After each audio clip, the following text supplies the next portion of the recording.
Ashwin career guidance expert.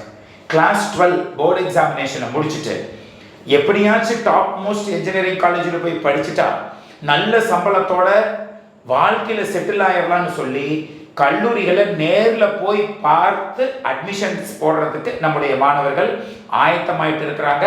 ஆயத்தம் ஆக வேண்டும் அப்படிங்கிற ஒரு முக்கியமான விஷயத்தோட இந்த அனாலிசிஸ் அப்படிங்கிறது ஒவ்வொருத்தரும் ஒவ்வொரு மாதிரி கொடுப்பது உண்டு.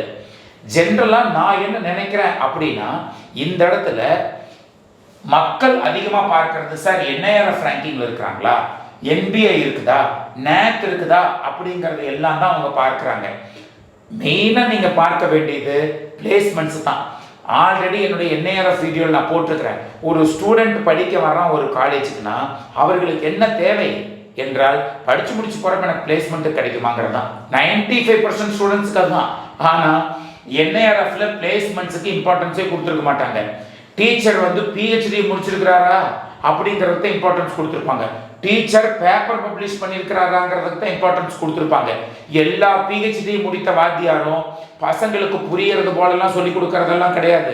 அதனால இங்கே பிளேஸ்மெண்ட்ஸ் எப்படி இருக்குது அப்படிங்கிறத இங்கே very very very very important. அதனால NIRF ரேங்கிங் கண்ணை மூடிக்கிட்டு அதுதான் நல்ல ரேங்கிங் நினைச்சிடாதீங்க.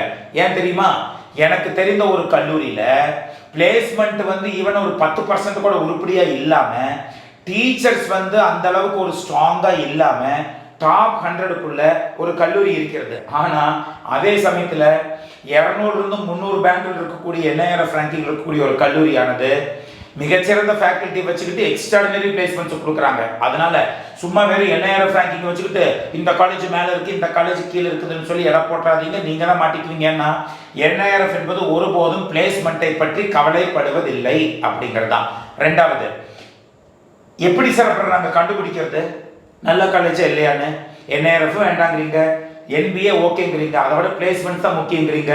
அதுக்கு தான் சொன்னேன், visit their colleges in person to understand the reality of these institutions. எப்படி சார் கண்டுபிடிக்கிறது? ஃபர்ஸ்ட் விஷயம் நீங்க பண்ண வேண்டியது என்னன்னா, இன்னுமே நிறைய காலேஜ் என்ன நினைச்சிட்டு இருக்காங்க, டே எனக்கு பிராண்ட் இருக்கு அதனால பிளேஸ்மெண்ட் கொடுக்கலினாலும் வந்து பணத்தை கொட்டுவாங்கன்னு. நிறைய பிராண்டட் காலேஜஸ் வந்து பசங்களோட ப்ரெஃபரன்ஸில் ஹையாக இருக்குது, ஆனால் பிளேஸ்மெண்ட்டுக்கு சுத்தமாக ஒர்க் பண்ணுறதில்ல. ஹை சேலரி மட்டும் இல்லை, ஆவரேஜ் சேலரி படு மோசமாக இருக்குது.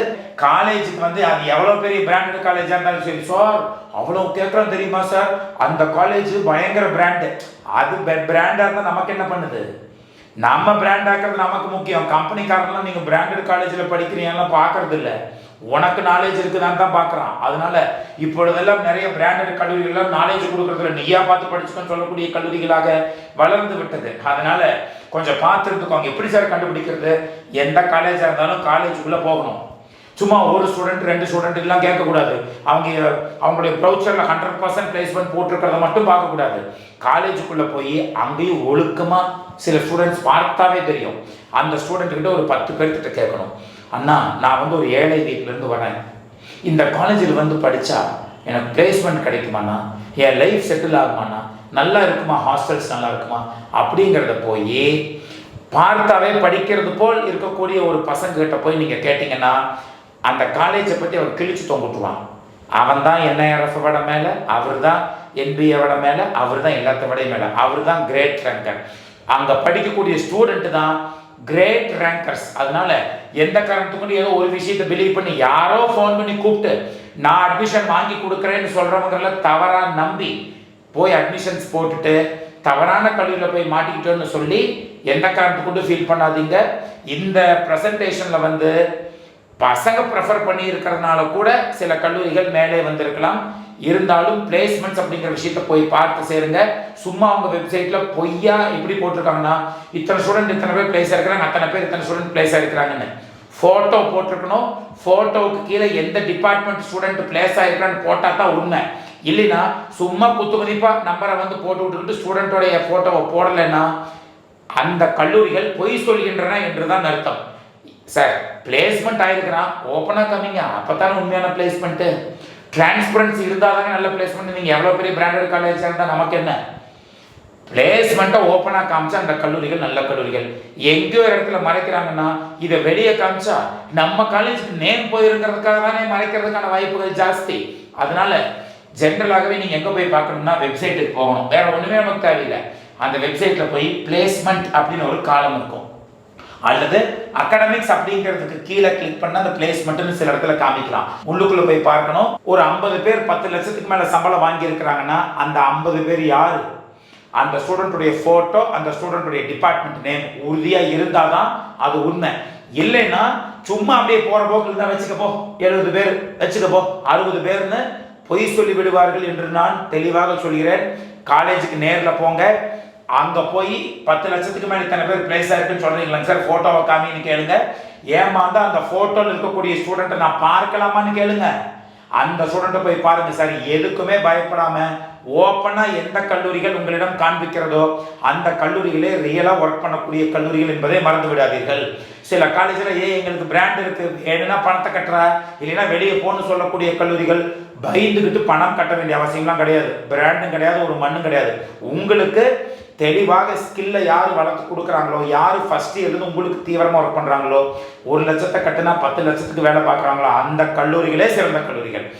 அதை மனதில் வைத்துக்கொண்டு அதனால எந்த காலேஜ் இருந்தாலும் நேரில் போய் பார்த்து நீங்கள் சூஸ் பண்ணணும். ரைட்டா? இதில் என்னென்ன இதில் அடங்கி இருக்கு நம்ம ஃபர்ஸ்ட் பார்த்துக்கலாம். பிளேஸ்மெண்ட், ஃபர்ஸ்ட் பிளேஸ்மெண்ட் தான். Student preference in DNA. சில நேரத்தில் ஆவரேஜ் கட் ஆஃப் 1க்கு கீழே மேலே இருந்தாலும் பிளேஸ்மெண்ட் நல்லா கொடுக்கறதுனால ஒரு 20% வந்து அந்த பிளேஸ்மெண்ட்டுக்கு வெயிட்டேஜ் கொடுத்து 1-2 காலேஜ் கீழே மேலே இருக்கும். அதையும் நீங்கள் பார்த்துக்கோங்க. மறுபடியும் கேட்டுக்கோங்க. Location advantage and brand advantage should be taken care. கோயம்புத்தூர்ல இருக்கிறதுனால நல்ல கல்லூரி நினச்சிக்காதீங்க, சென்னையில் இருக்கிறதுனால நல்ல காலேஜ் இல்லை. நிறைய கல்லூரிகள் உங்கள் வீட்டுக்கு பக்கத்திலேயே நன்றாக செயல்பட்டு கொண்டு இருக்கலாம். அதனால கண்ணை மூடிக்கிட்டு இது பிராண்டட் காலேஜ் வந்து மாட்டிக்காதீங்க. ஸோ நல்லா தெளிவாக தெரிஞ்சுக்கிட்டு வந்து படிக்கணும். அதே போல இன்டென்சிட்டி இன் ட்ரைனிங் ஸ்டூடெண்ட்ஸ். நாங்கள்லாம் போய் கல்லூரியில் போய் பார்த்து கேட்கும் பொழுது அங்கே இருக்கக்கூடிய ஸ்டூடெண்ட்ஸ் ஃபர்ஸ்ட் இயர்லேருந்தே ட்ரெயின் பண்ணுறாங்களா, ரொம்ப தீவிரமாக இருக்கிறாங்க. நாங்கள் கேட்டு தெரிஞ்சுக்கிட்டோம், நீங்களும் போய் கேட்டு தெரிஞ்சுக்கோங்க. போட்டு பசங்களை தீவிரமாக ஜெயிக்க வைக்கிறதுக்கு பசங்களை நடைபோட வைக்கிறாங்கன்னு பார்த்துக்கோங்க. அதே போல் student happiness and overall wellbeing. ஹாஸ்டலுக்கு போனீங்கன்னா சாப்பாடு நல்லா போடணும். அதே போல் நீட்னஸ் வந்து நீட்டாக இருக்கணும். அது மட்டும் இல்லை, ஹாஸ்டலை வந்து படிக்கிறதுக்கு உண்டான ஒரு என்விரான்மெண்ட்டோட வச்சுருக்கணும். இன்னோவேஷன், காலேஜுக்குள்ள இன்னோவேஷன். ஒரு ஸ்டூடெண்ட்டுக்கு ஒரு நல்ல ஐடியா இருந்ததுன்னா அதை இன்னோவேட் பண்ணி சொந்தமாக தொழில் புரியறதுக்கு ஆண்டர்பிரினர்ஷிப் வளர்க்கறதுக்குரிய அந்த ஸ்பேஸ் இருக்குதான்னு பாருங்க. ஆல்ரெடி சொன்னது போல ஹாஸ்டல்ஸ், ஃபுட்டு, நீட்னஸ் எல்லாம் கட்டாயம் செக் பண்ணுங்க. ஹையர் எஜுகேஷனுக்கு வெளிநாடுகளில் போய் ஹையர் எஜுகேஷன் படிக்கிறதுக்கோ அல்லது இந்தியாவுக்குள்ளேயே மேலே கேட்டு கேட்டு போன்ற என்ட்ரன்ஸ் எக்ஸாமினேஷனுக்கு கான்சென்ட்ரேட் பண்ணுறாங்களான்னு பாருங்க. செல்ஃபாக க்ரோ ஆகிறதுக்கு வாய்ப்புகளை ஏற்படுத்தி கொடுக்குறாங்களான்னு பாருங்க. NIRF ranking, watch our video, link in the description box. இந்த ரேங்கிங்கை எவ்வளவு தூரம் நம்பலாம் அப்படிங்கிறத நான் இந்த வீடியோவை வந்து பார்த்துட்டு அதுக்கப்புறம் நீங்கள் புரிஞ்சுக்கணும். NBA ஆல் எலிஜிபிள் டிபார்ட்மெண்ட்ஸுக்கு, அதாவது ஒரு செட் வெளியே போனதுக்கு அப்புறம் தான் அந்த டிபார்ட்மெண்ட்டுக்கு NBA கொடுப்பாங்க. சார் ஆர்டிஃபிஷியல் இன்டெலிஜென்ஸுக்கு NBA இல்லை சார், ஆர்டிஃபிஷியல் இன்டெலிஜென்ஸுக்கு இப்போ வந்து டிபார்ட்மெண்ட்டு ஒரு செட் வெளியே போனதுக்கு அப்புறம், அதாவது 4 வருடங்கள் முடிந்து ஒரு செட் வெளியே போனதுக்கு அப்புறம் தான் இந்த MBAக்கு அவங்க அப்ளையே பண்ண முடியும். அப்படிங்கிறதுனால பொறுமையாக இருந்ததாக இருக்கணும். எலிஜிபிள் டிபார்ட்மெண்ட்ஸுக்கு எல்லாம் MBA இருக்குதான்னு பார்த்துக்கோங்க. ஃபியூச்சரை தெரிஞ்சுக்கிட்டு அதுக்கு தகுந்த மாதிரி சிலபஸ்ஸு எல்லா கோர் டிபார்ட்மெண்ட்ஸுக்கும் கோடிங்கையும் ஏஐயும் இன்டகிரேட் பண்ணியிருக்காங்கன்னு பாருங்கள். இப்போலாம் வெறும் கம்ப்யூட்டர் சயின்ஸ் படிக்கிறவர்களுக்கு வாய்ப்பை விட கோர் டிபார்ட்மெண்ட்டை படித்து ஏஐயை இன்டகிரேட் பண்ணுறவர்களுக்கும் கோடிங்கை கற்றுக்கிட்டு கோர் டிபார்ட்மெண்ட்டோட இன்டகிரேட் பண்ணுறவங்களுக்கு தான் வாய்ப்பு. அது மட்டும் இல்லாமல் ஸ்டூடெண்ட்ஸ் பெர்செப்ஷன், அந்த கல்லூரியை பற்றி ஸ்டூடெண்ட்ஸ் என்ன நினைக்கிறாங்க, இதெல்லாம் வச்சுக்கிட்டு என்னால் முடிந்தவரை இந்த விஷயத்தை கொடுத்துருக்கிறேன். இதுக்கு மேலேயும் கல்லூரிகள் இருக்கலாம். நீங்கள் அந்த கல்லூரியில் போய் நேரில் போய் பார்த்து அங்கே இருக்கக்கூடிய பசங்களை கேட்டு நீங்கள் தெரிந்து கொள்ளலாம் அப்படின்னு இந்த சொல்லிட்டு, எல்லா கல்லூரிகளுமே டிரான்ஸ்பரண்டாக இருக்கும் பட்சத்தில் நம்முடைய மாணவர்களுக்கும் ஒரு ஆட் அட்வான்டேஜ். அந்த கல்லூரியும் எந்த இடத்துலையும் ஏமாற்றவில்லை என்று பேரண்ட்ஸ் ஸ்டூடெண்ட்ஸுக்கு ஒரு நம்பகத்தன்மை இருக்கும். அதனால் பிளேஸ்மெண்ட்டு என்ன நம்பர்ஸ் கொடுக்குறீங்களோ அது யார் பிளேஸ் ஆனாங்கிறத பப்ளிக்கில் போஸ்ட் பண்ணுங்க. ஒரு மொத்த வெப்சைட்லேயே முக்கியமான விஷயம் என்ன அப்படின்னா ஒரு கல்லூரி வெப்சைட்டில் பிளேஸ்மெண்ட் டேட்டா தான். பிளேஸ்மெண்ட் டேட்டாவை யார் தெளிவாக கொடுக்கிறார்களோ அதுதான் மாணவர்களுக்கு கொடுக்கக்கூடிய ஒரு உண்மையான இன்புட். ஸ்டாட்டிஸ்டிக்ஸை கொடுங்க, இத்தனை ஸ்டூடெண்ட்ஸ் பிளேஸ் ஆயிருக்கிறாங்கன்னா இத்தனை சம்பளத்துக்கு மேல பிளேஸ் ஆயிருக்கிறாங்க அந்த ஸ்டூடெண்ட் யாரெல்லாம் அவங்களுடைய ஃபேஸை காமிங்க, அவங்களுடைய டிபார்ட்மெண்ட் அதுல போடுங்க, அல்லது ஸ்டூடெண்ட் நேம் அந்த டிபார்ட்மெண்ட்டை போடுங்க. அதை வந்து பப்ளிக்ல பப்ளிஷ் பண்ணியிருக்கணும், எல்லாரும் பார்க்கக்கூடிய இடத்தில் அது இருக்க வேண்டும். அப்போதான் ஸ்டூடெண்ட்டுக்கு பயந்துக்கிட்டுனாச்சும் அது உண்மையான ஒரு டாக்குமெண்ட் இருக்குதான்னு தெரியும். சும்மா அட்மிஷன் ஆஃபீஸ் உள்ள வச்சுக்கிட்டு எங்க ஸ்டூடெண்ட்டும் பிளேஸ் ஆயிருக்கிறாங்க பாருங்கன்னு பேரண்ட் கிட்ட மட்டும் பொய்யா காமிச்சா அது பொய்யான டேட்டா தான். ஸோ உழைங்க, பசங்களை வந்து படிக்க வைங்க, கான்சன்ட்ரேட் பண்ணுங்க. ஒவ்வொரு ஸ்டூடெண்ட்டுக்கு பின்னாடி ஒரு சந்ததி இருக்கிறது, ஒரு குடும்பம் இருக்கிறது. உங்கள் கல்லூரியை நம்பி வந்திருக்கக்கூடிய குழந்தைகளை ஒருபோதும் கீழே தள்ளிவிடக்கூடாது என்று தீவிரமா உழையுங்கள். ஸோ தட் உங்களுக்கான வெற்றி வாய்ப்பு கூடும், அந்த மாணவர்களுக்கான வெற்றி வாய்ப்பு கூடும் என்று கூறிக்கொண்டு இந்த வீடியோவை கட்டாயம் உங்க ஃப்ரெண்ட்ஸ் எல்லாத்துக்கும் ஃபார்வர்ட் பண்ணுங்க.